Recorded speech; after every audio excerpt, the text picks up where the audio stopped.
I hope you're able to spend time with your family over the Memorial Day weekend. I wish you the best in terms of Memorial Day. And it's obviously time spent with your family, but importantly, it's a time to remember those who gave their lives so we have time to spend with our family and we can celebrate America. And the Judicial Watch can sue people and sue government, and we can exercise our First Amendment rights. All these freedoms we exercise and take for granted are the result of, I think, what's the number of Americans killed in wars?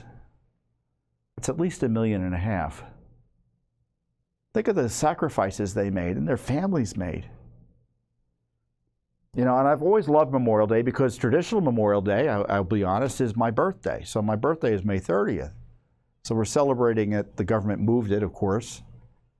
Weakened its importance by moving it, in my view. But I can tell you here at Judicial Watch, I hope we honor their sacrifice by holding the government accountable. I mean, I consider these Americans died so, you know, we could do the sort of work citizens are supposed to do in a constitutional republic. Vote, hold our government accountable, speak our minds, and of course live our lives as freely as possible without government interference and fear of government, right? And as we're coming up on not only Memorial Day, we're coming up also on the 80th anniversary, believe it or not, of the D-Day invasion.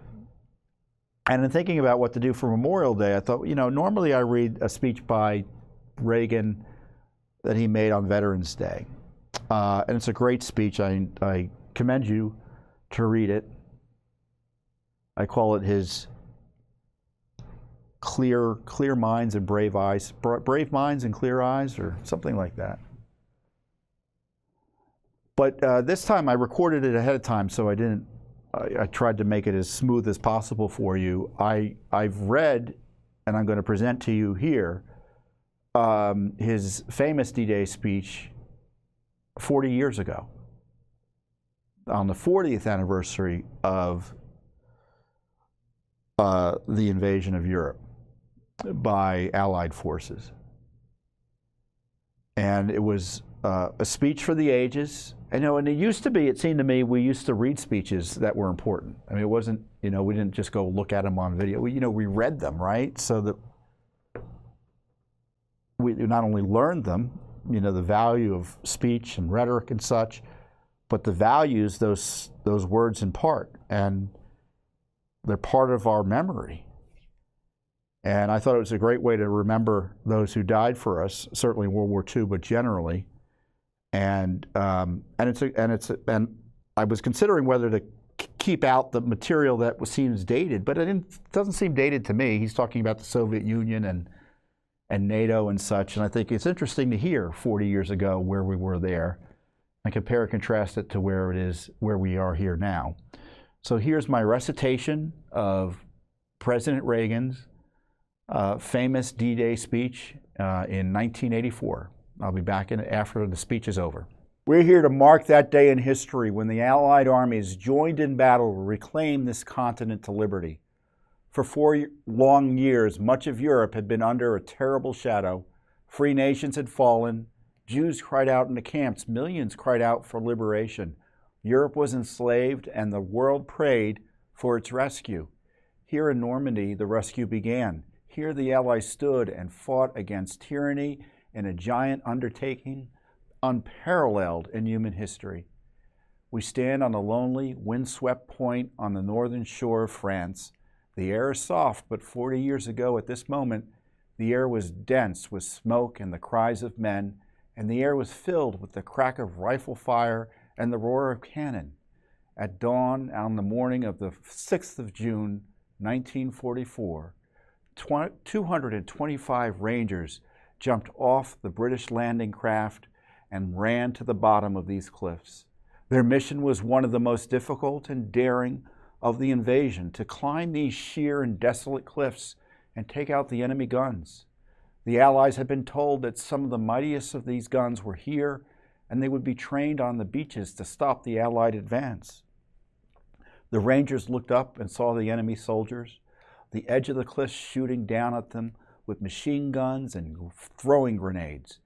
And the American Rangers began to climb. They shot rope ladders over the face of these cliffs and began to pull themselves up. When one Ranger fell, another would take his place. When one rope was cut, a Ranger would grab another and begin his climb again. They climbed, shot back, and held their footing. Soon, one by one, the Rangers pulled themselves over the top. And in seizing the firm land on top of these cliffs, they began to seize back the continent of Europe. 225 came here. After 2 days of fighting, only 90 could still bear arms. Behind me is a memorial that symbolizes the Ranger daggers that were thrust into the top of these cliffs. And before me are the men who put them there. These are the boys of Pointe du Hoc. These are the men who took the cliffs. These are the champions who helped free a continent. These are the heroes who helped end a war. Gentlemen, I look at you and I think of the words of Stephen Spender's poem. You are men who in your lives fought for life and left the vivid air signed with your honor. I think I know what you may be thinking right now, thinking we were just part of a bigger effort. Everyone was brave that day. Well, everyone was. Do you remember the story of Bill Millen of the 51st Highlanders? 40 years ago today, British troops were pinned down near a bridge, waiting desperately for help. Suddenly, they heard the sound of bagpipes, and some thought they were dreaming. Well, they weren't. They looked up and saw Bill Millen with his bagpipes leading the reinforcements and ignoring the smack of bullets into the ground around him. Lord Lovat was with him. Lovat of Scotland, who calmly announced when he got to the bridge, "Sorry, I'm a few minutes late," as if he had been delayed by a traffic jam, when in truth he had just come from the bloody fighting on Sword Beach, which he and his men had just taken. There was the impossible valor of the Poles, who threw themselves between the enemy and the rest of Europe as the invasion took hold, and the unsurpassed courage of the Canadians, who had already seen the horrors of war on this coast. They knew what awaited them there, but they would not be deterred. And once they hit Juno Beach, they never looked back. All these men were part of a roll call of honor, with names that spoke of a pride as bright as the colors they bore. The Royal Winnipeg Rifles, Poland's 24th Lancers, the Royal Scots Fusiliers, the Screaming Eagles, the Yeomen of England's armored divisions, the forces of Free France, the Coast Guard's Matchbox Fleet, and you, the American Rangers. 40 summers have passed since the battle that you fought here. You were young the day you took these cliffs. Some of you were hardly more than boys, with the deepest joys of life before you, yet you risked everything here. Why? Why did you do it? What impelled you to put aside the instinct for self-preservation and risk your lives to take these cliffs? What inspired all the men of these armies that met here? We look at you and somehow we know the answer. It was faith and belief. It was loyalty and love. The men of Normandy had faith that what they were doing was right, faith that they fought for all humanity, faith that a just God would grant them mercy on this beachhead or on the next. It was the deep knowledge, and pray God we have not lost it, that there is a profound moral difference between the use of force for liberation and the use of force for conquest. You were here to liberate, not to conquer, and so you and those others did not doubt your cause. And you were right not to doubt. You all knew that some things are worth dying for. One's country is worth dying for, and democracy is worth dying for because it's the most deeply honorable form of government ever devised by man. All of you loved liberty. All of you were willing to fight tyranny, and you knew the people of your countries were behind you. The Americans who fought here that morning knew word of the invasion was spreading through the darkness back home. They fought or felt in their hearts though they couldn't know in fact that in Georgia they were filling the churches at 4 a.m. In Kansas they were kneeling on the porches and praying. And in Philadelphia they were ringing the Liberty Bell. Something else helped the men of D-Day, their rock-hard belief that Providence would have a great hand in the events that would unfold here, that God was an ally in this great cause.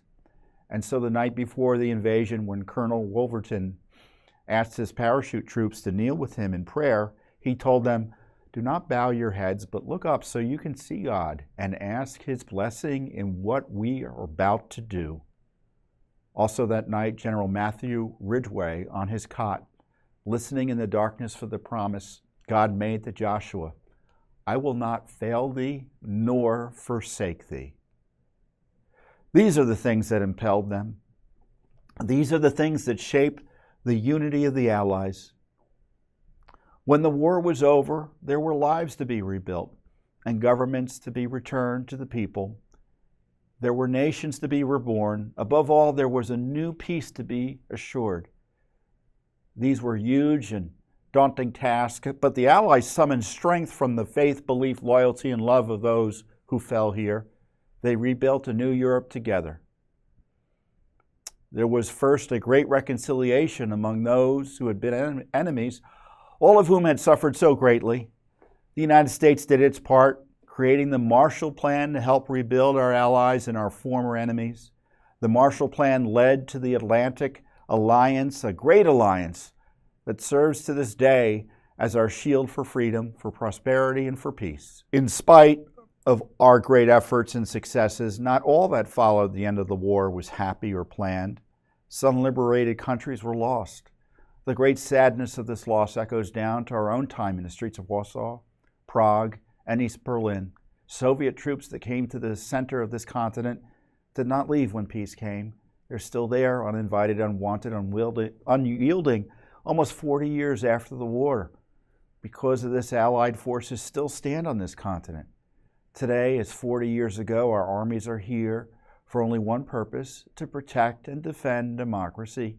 The only territories we hold are memorials like this one at graveyards where our heroes rest. We in America have learned bitter lessons from 2 world wars. It is better to be here ready to protect the peace than to take blind shelter across the sea, rushing to respond only after freedom is lost. We've learned that isolationism never was and never will be an acceptable response to tyrannical governments with an expansionist intent. But we try always to be prepared for peace, prepared to deter aggression, prepared to negotiate the reduction of arms, and yes, prepared to reach out again in the spirit of reconciliation. In truth, there is no reconciliation we welcome more than a reconciliation with the Soviet Union. So together, we can lessen the risk of war now and forever. It's fitting to remember here the great losses also suffered by the Russian people during World War II. 20 million perished, a terrible price that testifies to all the world the necessity of ending war. I tell you from my heart that we in the United States do not want war. We want to wipe from the face of the earth the terrible weapons that man now has in his hands. And I tell you, we are ready to seize the beachhead. We look for some sign from the Soviet Union that they are willing to move forward, that they share our desire for love and peace, and that they will give up the ways of conquest. There must be a changing there that will allow us to turn our hope into action. We will pray forever that someday that changing will come. But for now, particularly today, it is good and fitting to renew our commitment to each other, to our freedom, and to the alliance that protects it. We are bound today by what bound us 40 years ago, the same loyalties, traditions, and beliefs. We're bound by reality. The strength of America's allies is vital to the United States, and the American security guarantee is essential to the continued freedom of Europe's democracies. We were with you then, we are with you now. Your hopes are our hopes, your destiny is our destiny. Here in this place where the West held together, let us make a vow to our dead. Let us show them by our actions we understand what they died for. Let our actions say to them the words for which Matthew Ridgway listened: "I will not fail thee nor forsake thee." Strengthened by their courage, heartened by their value, and borne by their memory, let us continue to stand for the ideals for which they lived and died. Thank you and very much, and God bless you all. Boy, that was a great speech by Ronald Reagan, wasn't it? And, you know, listening to the last part of that speech, you think, you know, the left had always smeared him as being a warmonger. He sounded like a peacenik to me. I don't know whether he sounded like one to you. And of course, he was speaking to Rangers who had been there at D-Day at that event 40 years ago. And most of them have probably passed away. Those who haven't are probably nearing the century or past the age of 100. A friend of mine, she's celebrating her, I think her grandfather is 102, and he was a World War II veteran. So there are still some veterans alive. But, you know, as he mentioned, and this is, to me, one of the gravest aspects of Memorial Day, obviously men and women of all ages have been killed in war, but the disproportionate victims of war and those who've died for our freedoms have been young. And I always think back to one of my favorite titles. It's a great book as well, about the first engagement of the U.S. in a significant way in Vietnam. I think it was the Battle of Ia Drang, right? And the name of that title, the title of that book is, and there was a great Mel Gibson movie based on it. We were soldiers once and young. But we just can't overlook how young these men were on that day in 1944 as we face or celebrate the 80th day of their victory and mourn the losses that we feel to this day. And, you know, obviously since then we've had other wars and we've lost men in peace, men and women in peace. And some of the dangers we face that had different faces, as President Reagan's describing them, are still present. So this is a grave Memorial Day for us, but it's also a day that we celebrate the sacrifices of those who came before us and passed and died defending our nation. And as Reagan said, you know, I hope we're living our lives to bear witness and to justify their great sacrifice for us. Thanks for watching.